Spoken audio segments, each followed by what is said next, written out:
Good afternoon and welcome to Big Bets on Campus Live. This is the College Football National Championship betting preview brought to you by BetMGM. I'm your host, Stuckey.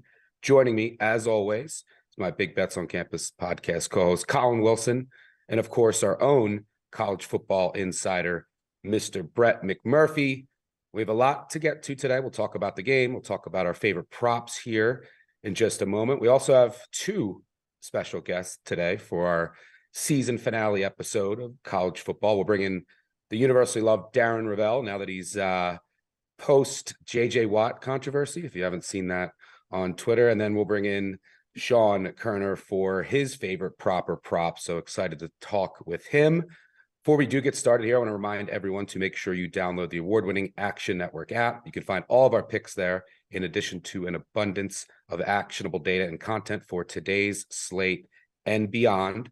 And also our sponsor, BetMGM, has a great new offer. Use bonus code ACTION when signing up to get first bet insurance up to $1,000. Terms and conditions apply. Again, that's the bonus code ACTION. All right, let's, Brett, I think, well, Collin, how's, you're kind of jaily as always, but you're out for out on the West Coast for the national championship game. What's the atmosphere like right now? It's a little bit for TCU. You're taking pictures. You're feeling excited that you're here. You've got national championship on your bus. If you're Georgia, every fan here, they're just even keel. They're not excited at all. This is just business trip as usual. But the TCU fans are definitely louder. They're here more en masse. As the Georgia fans, it's all business for them. Brad, I know you're a veteran of big college football games, and I'm sure you're excited to add another one under your belt. And you have some notes here, injuries for the game report. Yeah, some injury updates real quick. For TCU, obviously the biggest concern is starting running back Keandre Miller, knee injury against Michigan. Sonny Dykes said he's optimistic he'll play, but he'll be a game-time decision. They'll see how he goes through pregame warmups. I talked to offensive coordinator Garrett Riley. He told me Miller's availability will not change the offense.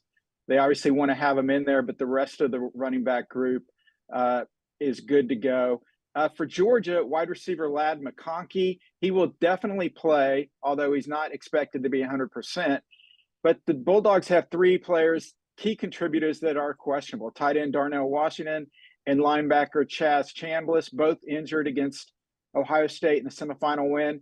They are game-time decisions. Washington had an ankle injury. He has not practiced all week, and Chambliss has a knee injury.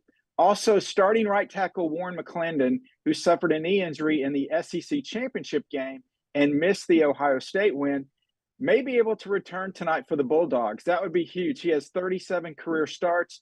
That's the most of anybody on this team. So if McClendon can return from injury, that would be a big boost to an already potent Georgia offense.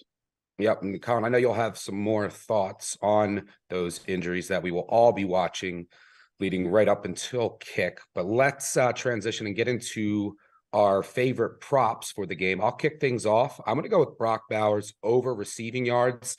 Talked about the injury to Darnell Washington.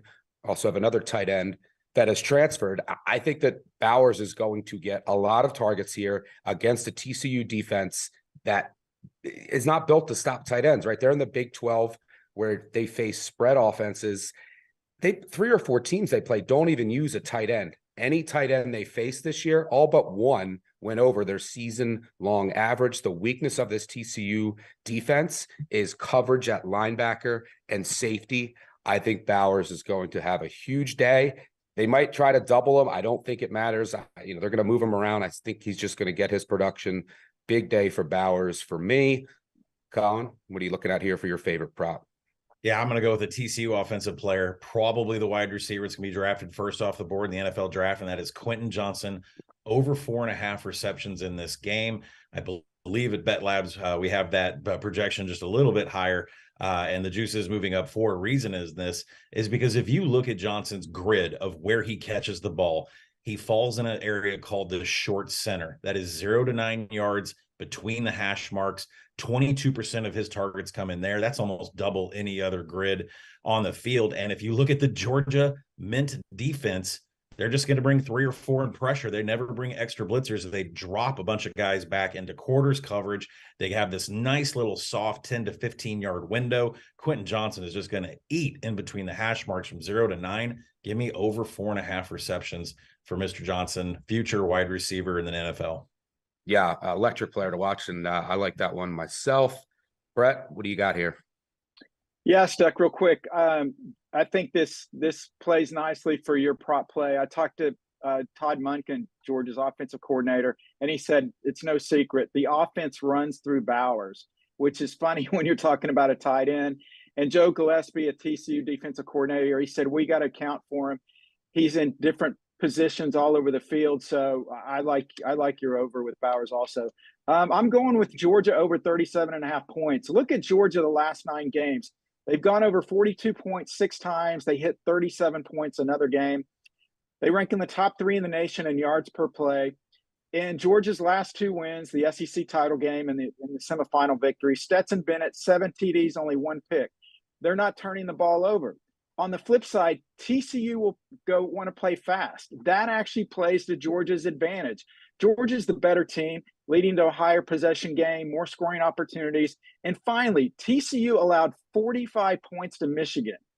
And if not for Bodog Jim failing on 2 goal line opportunities, they would have narrowly hit 60. TCU can't play slow in this game. They can't stop Georgia. Give me over 37.5 with the Bulldogs. Let's go points, and hopefully we'll see what side everyone is taking, but it's going to be hard to live up to those 2 semifinal games that we got, but hopefully there will be fireworks throughout for your over. Good stuff there. Let's take a little break in the action and bring in Sean Kerner, our prop master. Sean, what's going on? Happy New Year. What are you looking at here? Yeah, so I have a couple props for tonight's game, but the first is my favorite prop. It's Kenny McIntosh under 65.5 rushing yards. And just based on this current spread of Georgia minus 13, I'm projecting around 23.5 carries to be split between McIntosh and Dejon Edwards. Specifically, I'm getting 11.5 carries for McIntosh, 12 for Edwards. And I'm projecting both right around 56 yards, but the market has Edwards at 49.5 and McIntosh at 65.5. So I think there's value on both these props. But I'm going with the McIntosh under because, it seems like Darnell Washington, even if he does suit up, will be less than 100%. So that's going to be a ding to this running game. I also think Georgia will lean on McIntosh's receiving ability a bit more here. So I'm actually showing some slight value on his receiving prop to go over. But either way, I'm projecting his median closer to 56.5 rushing yards, so 9 full yards below this. So like the value we're getting at under 65.5. And the other one is kind of a bold way to go here, but I'm actually on Quentin Johnson's under 87.5 receiving yards here. And I realize he's arguably the top wide receiver prospect heading in an NFL draft, but he'll likely be matched up against arguably the top cornerback prospect in Kelee Ringo. So Ringo had a bit of a tough game last week against Marvin Harrison Jr. last week, but I bet he gets some help against Johnson tonight. And it makes sense for Georgia to kind of force Duggan to target Tay Barber at a higher rate. So I'm showing some value on his over. But Johnson, he had his massive 6-catch, 163-yard game last week against Michigan. And 76 of those yards came on a busted coverage touchdown. Another 30-plus yard gain came on a quarterback blitz where the safety wasn't on the same page. So I don't think Georgia will make those same mistakes here. Plus, from a projection standpoint, I'm projecting Johnson to have his season high in routes run rate at 95%, a higher target rate, a higher catch rate, and I'm still getting him around 78.5 receiving yards for his median. And I actually agree with Collin. I have his receptions projected at 5.5. So I think you could take his over 4.5 receptions and his under 87.5 receiving yards. And you have some pretty big buffer there to hit both.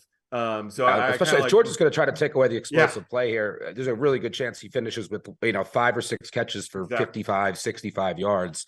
And you can get both to the window. Just to put you on the spot here, because a prop that I've seen a lot of people talk about is Max Duggan's rushing yards. Now, what's different in college football is sacks count against your rushing yards, and Georgia's not getting a ton of pressure this year. They don't have an elite sack rate. But Duggan, I think he's going to be running all over. If he takes a couple big sacks, and all of a sudden that's in trouble. Do you have any thoughts on his rushing yards prop? Yeah, no, I have it slightly higher. So right now his prop's at 29.5 or 28.5, I believe. I'm projecting at 31.5. And I'm factoring sacks and all that, but there's just so much more variance because college football includes sacks that 3-yard delta isn't enough for me to bet. But I do think that they have him lean on his rushing ability even more. But again, like the chances of taking sacks against Georgia are a bit higher. So that's one I'm staying away from. Yep. All right, good stuff there. Good luck on the game. I'll have to dabble on some of those. Thanks for stopping by, and good luck the rest of the NFL playoffs as well. Yep, thanks for having me. Yep. All right, let's bring in the University of Darren Ravel. He's at a card convention, I think. Recovered from the JJ Watt controversy on Twitter. No controversy. Stop this. I'm a walking controversy. So market report, Darren, what do you got for us? Most bet props, let's start there. TCU to win by 1 to 6 points, you're going to get plus 750 there. That's the number one most bet prop at BetMGM. Max Duggan to score anytime touchdown, plus 125, and Kenny McIntosh to score first touchdown, plus 650. Now, at plus 13, TCU is getting 71% of the bets and 58% of the money, but it moved up to 13.5. That's obviously where it opened. Was curious as to why the move had happened, why it went back. As you know, it went down to 12.5. BetMGM got a bet, a $500,000 bet at 12.5. That's, obviously the market's moving back, so 13.5 now. The total has moved 2 points from its opening from 61.5 to 63.5. 71%, and I think this is what we thought, 71% of the bets and 68% of the handle are on that over. Other people that bet, we know Mattress Mac has nearly $3 million on TCU in various forms, both on spread and money line. That would make him more than $9 million. And BetMGM actually had a customer early in the season who bet $1,000 at 150 to 1. Total title market, the pool, over the year, TCU is now making up 12.6% of the tickets, 9.8% of the handle, and Georgia's at 10% of the tickets with 16.3% of the handle. So fewer bets, but more money. So that's where we're at. Good stuff there, as always. But the reason we really brought you here is you don't like any of the market data. Yeah, I mean, you have a side. Apparently, you have a side. We don't know what it is. So everyone out there, get nervous if you already have a side, or maybe if you're undecided, this might swing you the other way. I do have to give Ravel credit for, I think you like 7 in a row you lost, and then finally no, the Rams. It was 4 in a row or something. The Rams finally came through on the weekend. You didn't mush that, but what are you potentially going to mush tonight? So potentially is the word, because I'm not locking in the bet. I love that we're back. Hold on. I'm 75% live better. I love that we're at 13.5. That means that 14 and above is going to come quick and cheap. And I just like anytime you can get 14 and above on TCU, I'm loving it. So you're I'm looking for a Georgia score. Listen, I'm not comfortable at Georgia 10 and under. I'm looking for a Georgia score and to get on the plus side of TCU. Well, if there's big money that comes in on Georgia later today, then I'll take 14. I won't wait till 14. Live. Yes, okay. I will not wait till live if it gets to 14. TCU bettors, I don't know if that makes you nervous or not. I don't have a side, so Ravel, you can do whatever you want in this. I will not be fading you here, but maybe others want to. But thanks for stopping in. I love a good under, but I in good conscience in this game, there's no chance I'm taking that. Okay, maybe someone needed a push to go to Georgia, and this was the push that you needed. But good luck on the game, Darren. All right, thanks for stopping by, as always. All right, let's bring back Collin and Brett, get their thoughts on the game. I have no side or total yet. Going to watch some of the injury news, but I know, Brett, you like a total in this game, and Collin, you like a side. Where are you putting your stake? Yeah, I'm going to go with TCU plus 13. I bought into it pregame at 13, 13.5. Like Darren, I'll buy it live 14 in the beginning if we can get a cheap one.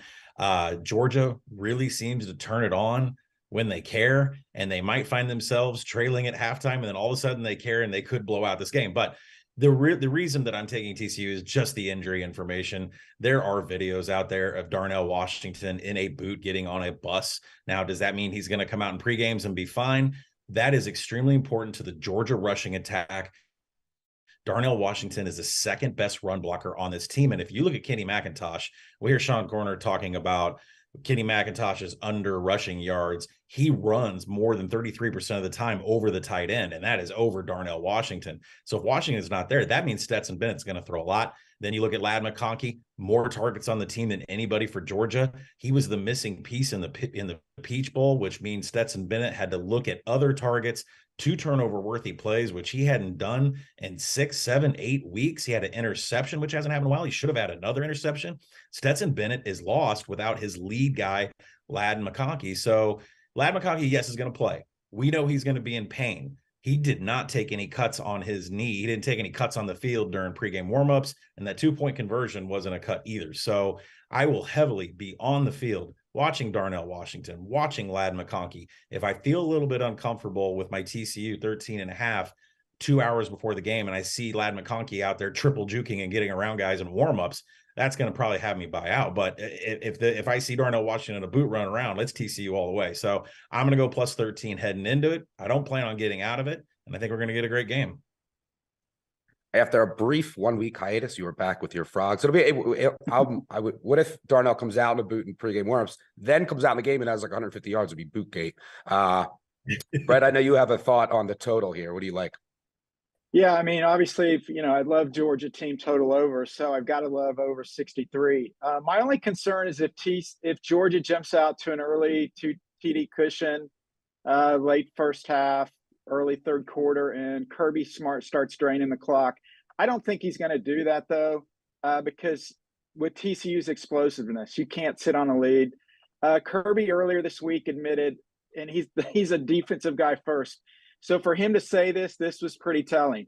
He admitted tackling has gotten worse. He said, quote, "It's hard to play quality defense anymore." I mentioned why I like Georgia's team total. Look at their defense. They've allowed 348 yards passing to Ohio State, 502 yards passing to LSU. Their pass defense has been horrendous. And then you just look at the semifinal games, 96 points, 83 points. This is no defense, no tackling trend, continues tonight. I'm taking over 63. Love it. Hold on one sec. Love it.